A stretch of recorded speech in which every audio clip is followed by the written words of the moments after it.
you're looking to get better at Valorant, you're going to want to hit more headshots. And there's lots of different tips that I could give you for that. One of them being that you don't start at head height, you start around chest. You want to lift your reticle slightly every single time. The other one being that you should go into the training regime, go on the medium or hard bots and learn to flick. That will help you a lot.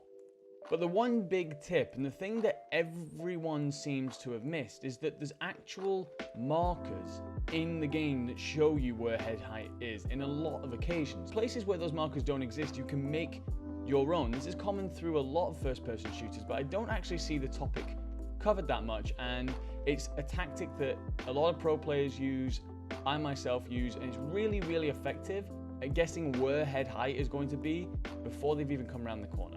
So what I want to show you is the markers on Haven. Now, I can break this down for all of the maps if this is something that is well received by people, but just for this video, we're going to do Haven and Haven alone. So, for example, the markers that you can get, if we go into A, the markers that you can get, first of all, you've got this box here. So this box shows you really clearly where head height is. It's where the two boxes sit on top of each other, and when the opponent strafes out, head height will be right there.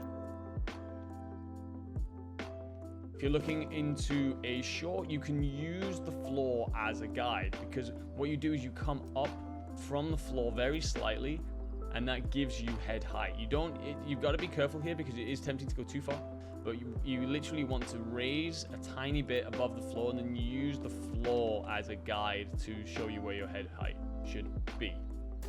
Pushing onto a site, if they are back in the hell area, then you can use this line here that runs across the door as a head height marker.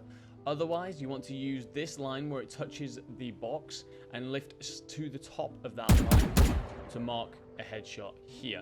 On this one, you don't want to come to the box because you're on a decline. So as you come up, that's when you then want to bring it to the box height. During this video, I'm only going to show specific angles. I'm only going to show a couple. The reason for that is there are obviously 1,000 different angles, and this is to give you like a general idea of A, how many different markers there are, but B, how effective that they can be.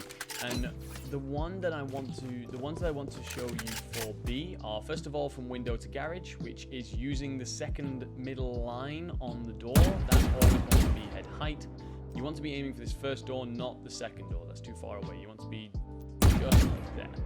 Whereas when it comes, if they've pushed out to these boxes, again, you want to be going in between boxes, whilst when they're on site, what you want to do is aim for the middle of this orange, I don't know what it's supposed to be, like a monitor system or something, but you want to be in the middle of it. And when you come right, that will always be head height. As for left, you can use this orange blob if you want to, but actually you have some writing here on this box. You can pull down from it slightly, and that will be head height.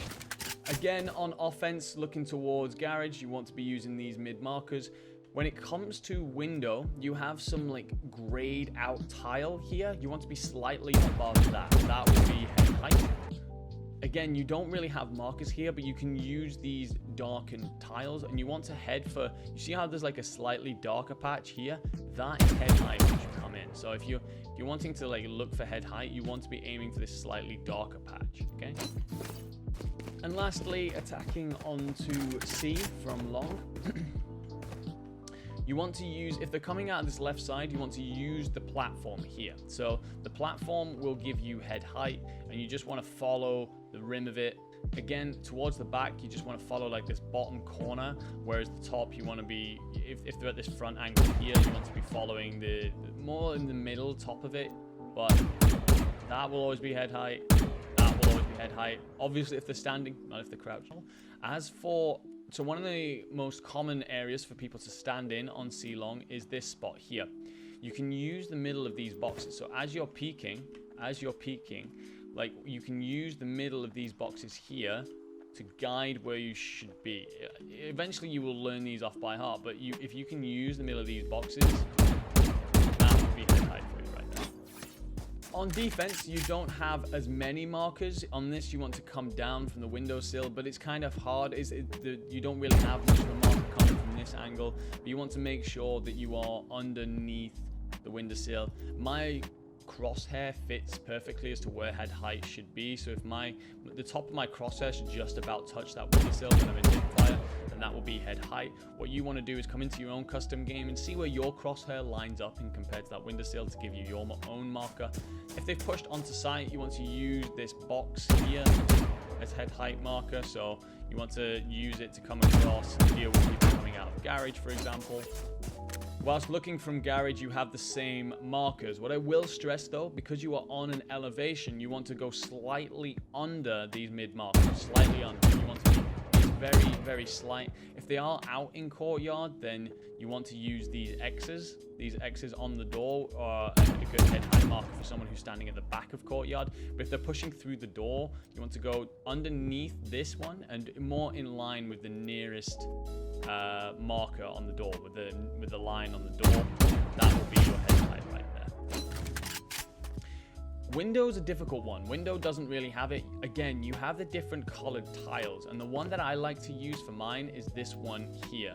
There's 3 darker ones off on the right. There's a cluster of darker ones here, but there's 3 darker ones off to the right.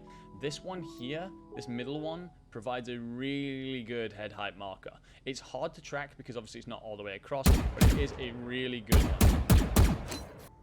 As for defending on A, you have this same box that they will use on attack as your marker. You want to be very slightly underneath it because you are on an elevation. You don't want to be exactly on the point, very slightly underneath it, but it is very slight. Not much of an elevation here, so you can use it. When they're on site, you can use the boxes as markers, so that will be your head height there, or if they're in that corner, that will be your head height there. When you're looking down from heaven, there's actually a good marker here. So the mud on the bottom of the wall, you can use that to clear out this corner. You can use it to tap this corner down here. If they've pushed up onto site, then you want to be aiming like slightly under these boxes. That's a really good head height marker.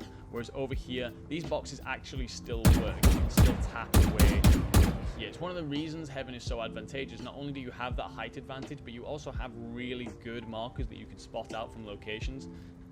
That's it for this video. I hope that you liked it. I hope that it helps and gets you further up the ranks. It certainly helped take me from the iron ranks through to platinum, and hopefully further than that.